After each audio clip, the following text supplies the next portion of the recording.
We are now moving on to a very important part of our programme. We'll be hearing from young people who are here to represent each of the British Overseas Territories and the Crown Dependencies. This is the third time we will have had representation from the British Overseas Territories at the UK Parliament sitting, and the second time we'll have representative from the Crown Dependencies.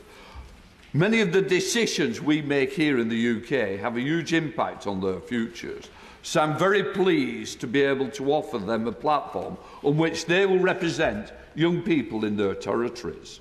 The topics for their speeches we're about to hear were voted by over 2,900 young people in the first ever Make Your Mark ballot for the British Overseas Territories and the Crown Dependencies. Young people from the British Overseas Territories choose access to university, apprenticeships, after school or college, and those from the Crown Dependencies chose the cost of living, employment and poverty. We'll hear first from the representatives from the British Overseas Territories on access to university, apprenticeships, after school or college. I now call the youth representative of Anguilla.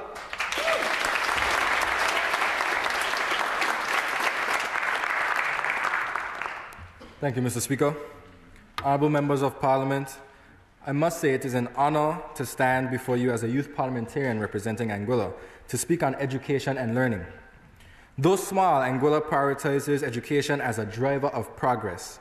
Our government invests in quality learning, ensuring young people gain the skills needed to contribute meaningfully to society. As education evolves, we remain committed to innovation, inclusivity, and excellence. The provided $4.5 million in scholarships has expanded access to universities and apprenticeships, but we must go further. Stronger collaboration between schools, colleges, and industries will bridge the gap between education and employment, providing practical skills for success. A major challenge is securing funding for interactive learning. Initiatives like Promethean boards, laptops, and online platforms enhance inclusivity, particularly for students with special needs. Continued investment is essential to equip all students for the workforce. Education also plays a vital role in reducing youth violence. Without clear opportunities, young people become vulnerable to negative influences. A strong education system backed by proper resources not only empowers youth, but also creates a safer, more prosperous society.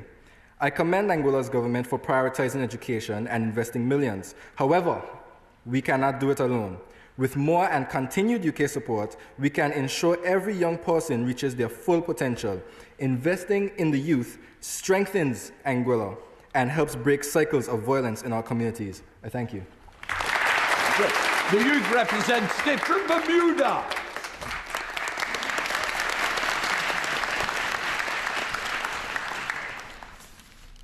Thank you, Mr. Speaker. Mr. Speaker, education is the foundation of a thriving society that empowers and equips individuals with skills and knowledge. As Bermuda restructures its public education system, I urge our leaders to focus on bringing light, liberty, and learning to everyone. Bermuda's 2016 Census Education Brief underscores the link between education and socioeconomic mobility. It focuses on the academic attainment of the population aged 25 to 64. Although Bermuda's residents have made progress in educational attainment, significant differences remain, specifically regarding Bermudian status, race, and sex. Mr. Speaker, Bermudians lag behind non-Bermudians in university degree attainment, with only 30% holding a degree compared to 52% of non-Bermudians.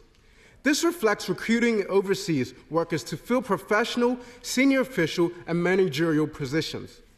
These differences in educational attainment persist along other platitudes: white Bermudians more than black Bermudians, and women more than men. These differences are reminiscent of economic, social, and historical barriers that have no place on the island aiming for prosperity. We can break these barriers by inspiring a balance between intrinsic and extrinsic motivation. This alludes to the skewed wealth accumulation on our island, as degree holders earn more than those without qualifications. Furthermore, limited education restricts upward mobility, emphasizing the need for lifelong learning and upskilling to compete in the job market. Mr. Speaker, scholarships have reduced financial obstacles to education. However, if we desire to help Bermudians climb the socioeconomic ladder, we must avoid framing education solely as a stepping stone to employment. Instead, consider education a valuable pursuit and encourage individuals to appreciate lifelong learning. In closing, Mr. Speaker, Indian writer Shakuntala Devi once said, "Education is not just about going to school and getting a degree. It's about widening your knowledge and absorbing the truth about life. By embracing this philosophy, we will cultivate a skilled and prepared generation to contribute to a better Bermuda and world." Thank you. Can we have the youth representative of the British Virgin Islands? Thank you, Mr. Speaker. Education is so often referred to as the key to success, but what happens when that key is not accessible to all? I stand before you as a young voice from the British Virgin Islands to highlight the critical issue of educational access for students from the overseas territories. Students from the BVI and other overseas territories face significant financial barriers to higher education abroad, particularly in the UK. While home fee status and tuition loans may help, the lack of maintenance loans remains a major hurdle, often forcing students to abandon their studies due to living costs. At the May 2023 Joint Ministerial Council, the UK and territory ministers acknowledged this issue, but no concrete solutions have emerged, limiting students' access to UK education. Beyond academia, regular extreme climatic weather events have highlighted a shortage of skilled tradespeople. In response, our ministry, along with our local college, launched a technical vocational apprenticeship program to equip youth with practical skills. However, more must be done to elevate apprenticeships and vocational training as a viable career path, ensuring both community resilience and sustainable futures for our youth. I urge our governments to advocate for maintenance loans for overseas territory students to remove financial barriers, and invest in vocational training and apprenticeships to address critical skills shortages. By taking these steps, we honor our commitment to resilience, self-reliance, and the empowerment of our youth. Let us ensure that every young person in the British Virgin Islands and other overseas territories has the opportunity to unlock their full potential. Thank you, Mr. Speaker. We now come to the youth representative of Cayman Islands. Thank you, Mr. Speaker. Good afternoon. My name is Jack Hurlston, and I am honored to be here today to representing my home country, our beloved Cayman Islands. A small Caribbean nation of around 85,000 people, we are a nation striving for kindness to be considered synonymous with our culture, having affectionately adopted the Department of Tourism slogan, Cayman Kind. I am grateful for this platform to speak on a topic of growing concern to me and my peers. One of insufficient accessibility to quality secondary education and inability to accommodate our neurodiverse student population or those with special learning requirements. With a rapidly increasing youth population, all schools within our islands are already at carrying capacity, and a post-pandemic population surge has led to an even further reduced number of places available to neurotypical secondary students, let alone individuals with learning differences. Having personally struggled with a challenging learning style since early childhood, I too had difficulty finding a place in a quality mainstream school for my crucial secondary years, and was left with little option but to look at alternatives abroad to further my studies and achieve maximum academic potential. This predicament ultimately led me to the UK to study for my GCSEs, and although this move has been beneficial for me, it is my perspective that, despite the best efforts of charitable organizations and accessibility advocates, much more support and assistance is necessary in Cayman to equalize opportunities and help the growing number of students with special learning requirements, many of whom do not have the option to study abroad in the UK. Through policy intervention, investment and oversight, Further action could be taken to help all Commonwealth students achieve their highest potential in their home countries, supporting and providing dedicated educational resources for our neurodiverse populations, and allowing for the delivery of world-class education that we are privileged to already have access to here in the UK. In closing, we are one British family, and there should be equal access for all, no matter our country of origin or diverse way of learning. We're all in this together and must look out for one another. We must be kind, courteous, and most of all, caring. Thank you for allowing me to speak to an issue facing many in our Commonwealth nations. We are blessed by our commonality and our ability to learn from each other to solve our shared issues. Thank you. We now have the youth representative of the Falkland Islands. Thank you, Mr. Speaker. My name is Stanley Betts, and I'd like to thank the Speaker for giving me this opportunity to share my experience as an overseas student from the Falkland Islands. I'm currently in my second year of A-levels, and I want to share how the Falkland Islands has benefited my education and students like me. Unlike the Cayman Islands and other territories, we have limited access to higher education and certain apprenticeships. Instead, the Falkland Island government funds students to study abroad, with the Education Department standing at $10.7 million. Over $1 million spent on further education, supporting accommodation, travel fees, and university debt for those who continue their education. Many study at Peter Symonds, Winchester and Chichester College in the UK, or in New Zealand due to its agricultural ties. While students have no obligation to return after being funded, this goodwill gesture encourages many to contribute to the community, showing that funding is not just for the individual, but an investment for the Falkland Islands. Apprenticeship students return in skills like carpentry and plumbing, essential for the maintaining infrastructure and supporting the growth of Stanley and the islands overall. Studying abroad also means we must quickly adapt to a new environment and education system. For some, it is their first extended stay in the UK or their first visit altogether. I found that transitioning to living without my family was an adjustment. Fortunately, many UK colleges that welcome overseas students often share halls of residence, allowing me to live with my friends from the islands, easing homesickness and making the experience more comfortable. The Falkland Islands are in a unique position as an overseas territory when it comes to education, yet I believe we have a system that other territories could adopt with its strong support for the youth. I hope the Falklands approach to an education inspires discussion on overseas students worldwide. Thank you for your time. We now come to the youth representative of Gibraltar.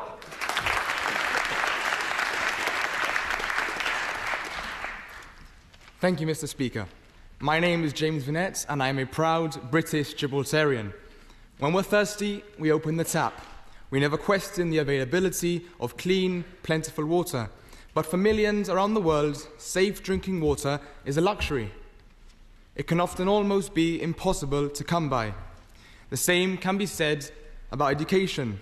Though small in size, Gibraltar has always understood that knowledge is the foundation of opportunity. Every classroom, every book, every teacher is a testament to the belief that education is a necessity. Mr. Speaker, as you know, as the Chancellor of the University of Gibraltar, the government funds our university studies in the UK, tuition fees and maintenance grants. But that privileged access to education is not something that we should ever take for granted. Our investment in education has shaped generations, allowing the Rock and its people to thrive, despite the many challenges we have faced and still continue to face.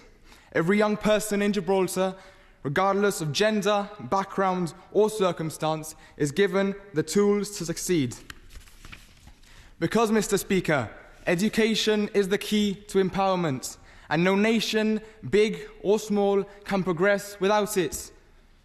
But for some, access to education is an impossibility. In Afghanistan, the Taliban deprives millions of girls and women of an education. There, the future of an entire generation is in jeopardy. I believe that without international pressure from the UN, the EU, and other influential bodies like the Commonwealth, injustices like these will prevail. So we all have a shared role in education. We all have a shared responsibility. Let us, together and collectively, ease the pathway to universities apprenticeships, and to a bright future. Students, parents, educators, industry, and more widely government and international bodies, let us all ensure that everyone has the same opportunities that many of us are lucky to enjoy. Thank you. The youth representative of Montserrat.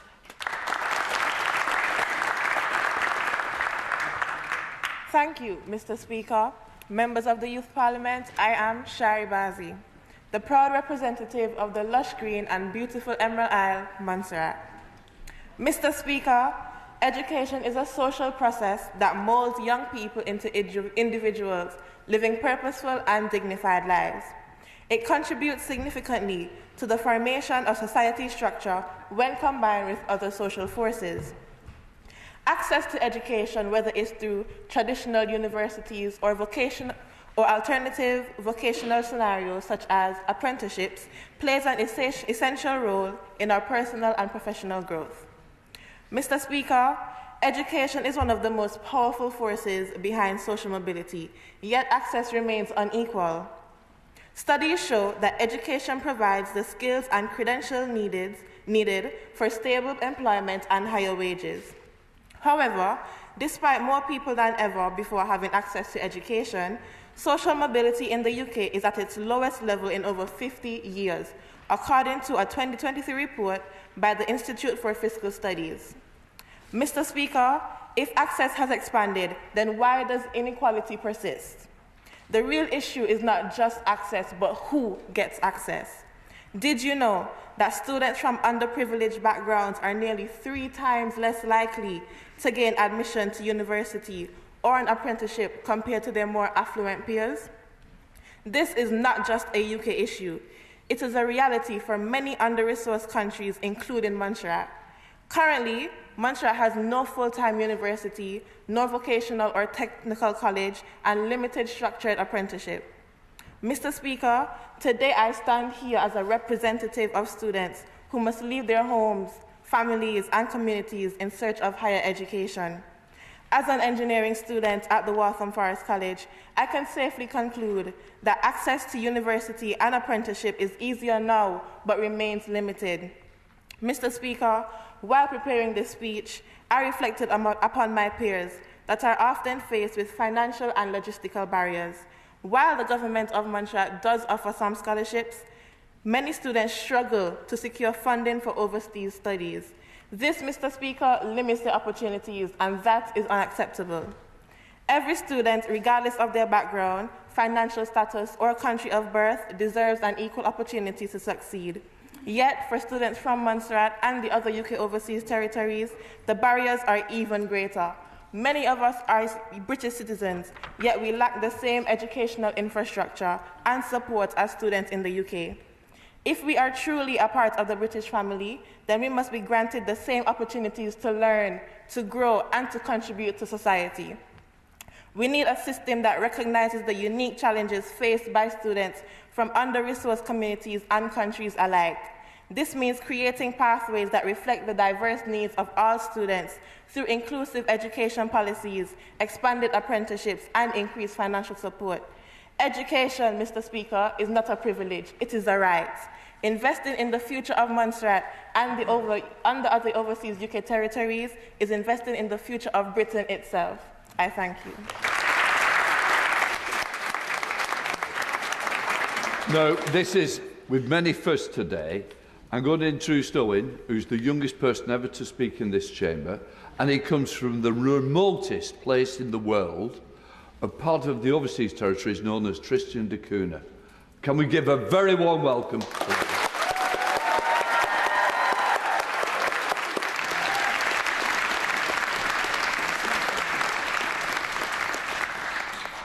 Thank you, Mr. Speaker. I think I might be the youngest person who's ever delivered a speech in this amazing chamber. Well, I might be young, but like everyone here, I got dreams. And I know that education and training is how I make them come true. I come from the remotest community on the planet, on Tristan da Cunha.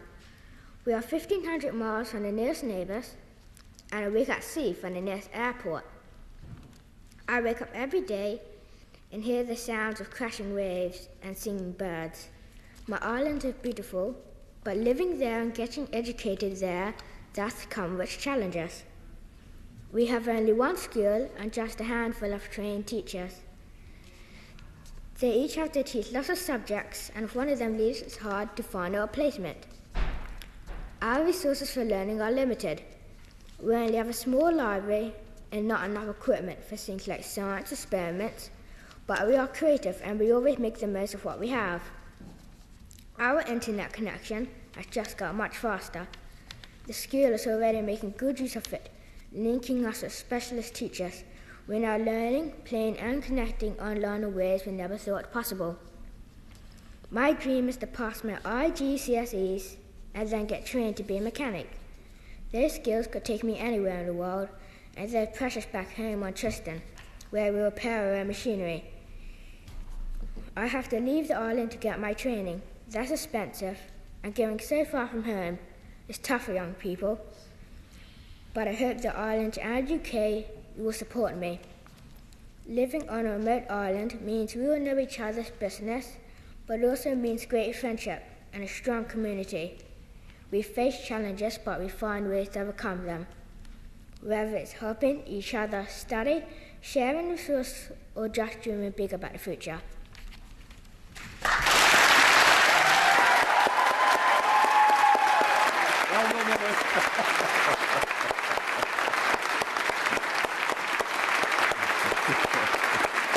Well done. Right, we come to the youth representative, Turks and Caicos.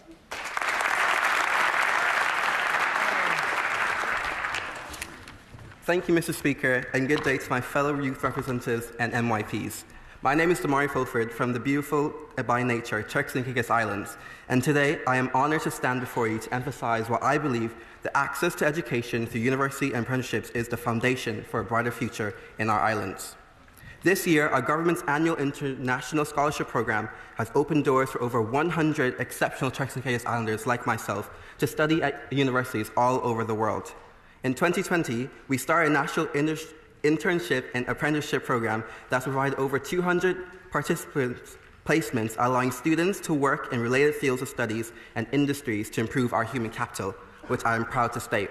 However, an important question we must ask ourselves is, are we equally committed to provide opportunities for students studying in the creative and performing arts as we are to those in STEM and tourism in Turks and Caicos?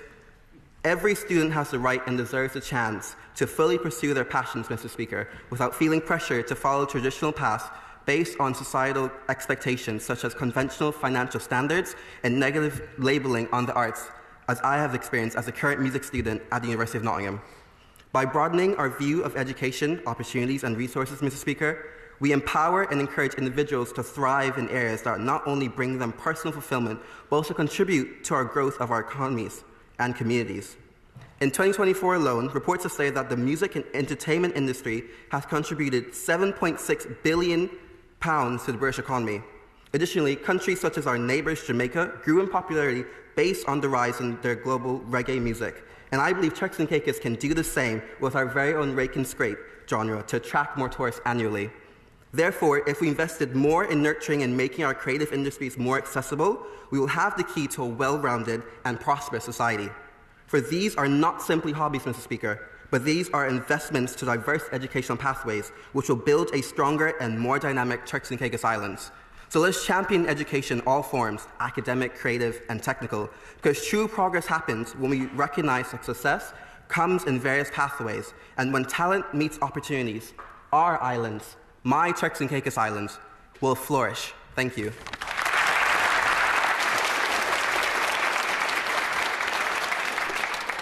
We'll now hear from representatives from the Crown Dependencies who will talk about the cost of living, employment and poverty. I call the youth representative from Guernsey.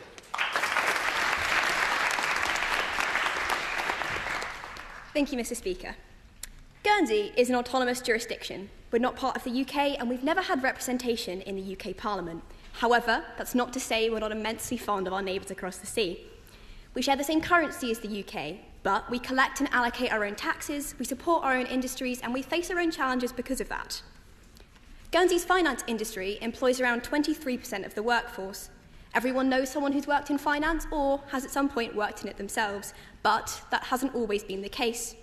In the late 1960s, we packaged and exported almost 500 million tomatoes to the UK, with greenhouses covering swathes of the island. Nowadays, our economic as well as geographical landscape look rather different, with 44% of our GDP coming from finance and its associated activities. So it pays for in taxes a significant proportion of our education, social care and welfare. An issue which has been brought to light by recent inflation is the impact of poverty within our community. Whilst we have over the last decade seen a drop in the proportion of households in relative income poverty, our rate still sits at 19%. However, in Guernsey, we benefit from our small size, with an entire island population of only 64,000 people, and whilst it's cliched, everyone really does know everyone, a factor that can be immensely helpful in hard times. We also, as in the UK, have a declining birth rate, with only 451 babies born in 2023, compared to 631 just 15 years ago. That's a 29% drop in my lifetime, and so we're trying to welcome back more of our own students who must leave age 18 if they wish to attend university through more affordable housing schemes and on-island training, allowing them to access more profitable jobs whilst returning back to their communities, bringing their skills with them. In conclusion, despite our small size, we found we tackle the same issues as the UK, whether that be a declining birth rate, changing sectors, or the cost of living crisis. And so we work to find a balance that preserves the current economy, but also invests into the youth so we may continue to develop for their future. Thank you, Mr. Speaker. We now come to the youth representative of the Isle of Man.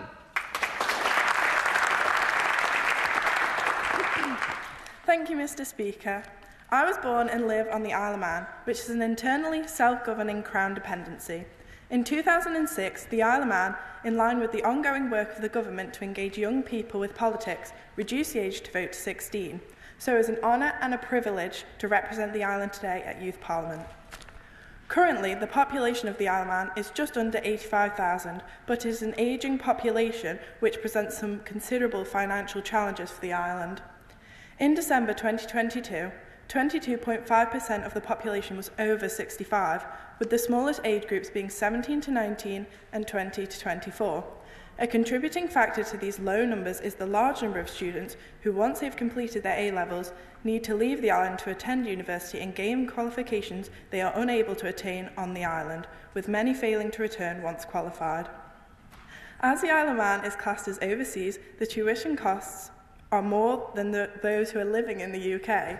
The Department of Education, Sport and Culture recognise these challenges and have heavily invested in the Isle of Man College, the only further education establishment on the island. Working with Chester University, they have developed the college to university status and have significantly increased the number of courses and qualifications available to Manx students. The destination data from 2013 for 2024 for Year 13 leavers shows a continuing trend for school leavers choosing to move straight into the workforce. Many have been successful in securing learn-as-you-earn roles, which is very positive news for the island's economy as we are successfully retaining our young people. The Isle of Man delivered its budget recently, the focus of which was sustainability. If the island is to create a sustainable economic future, it needs to ensure it retains its young people, diversifies the economy, and capitalises on the strengths of the island to attract new, economically active residents. Only when we have a sustainable, economically active population will the island have revenue to support and care for those in true need. Thanks. All right. I now call the youth representative of Jersey.